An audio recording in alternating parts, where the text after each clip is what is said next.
বিয়ের প্রলোভন দেখিয়ে নাবালিকার সঙ্গে শারীরিক সম্পর্ক স্থাপন এবং তার অশ্লীল ভিডিও তৈরি করে ব্ল্যাকমেইল করার অভিযোগে এক যুবককে গ্রেফতার করল শিলিগুড়ির মহিলা থানার পুলিশ। ধৃতের নাম প্রসেনজিৎ বর্মন, কোচবিহারের বাসিন্দা।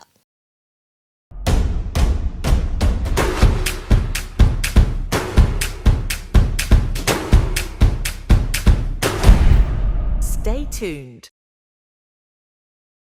পুলিশ সূত্রে জানা গিয়েছে, 2019 সালে শিলিগুড়ির মাটিগাড়ায় একটি মেলায় প্রসেনজিতের সঙ্গে নাবালিকার দেখা হয়। প্রথমে বন্ধুত্ব ও পরে তাদের মধ্যে প্রেমের সম্পর্ক গড়ে ওঠে। অভিযোগ, নাবালিকাকে বিয়ের প্রতিশ্রুতি দিয়ে শারীরিক সম্পর্ক স্থাপন করে যুবক। শুধু তাই নয়, নাবালিকার অশ্লীল ছবি ও ভিডিও তৈরি করে। এরপর নাবালিকাকে ব্ল্যাকমেইল করা শুরু করে যুবক। এদিকে নাবালিকা বিয়ে করার কথা বললে বিয়ে করতে অস্বীকার করে যুবক। গত বছর ডিসেম্বর মাসে প্রসেনজিৎ বর্মনের বিরুদ্ধে মহিলা থানায় অভিযোগ দায়ের করা হয়। বর্তমানে নাবালিকার বয়স 22 বছর।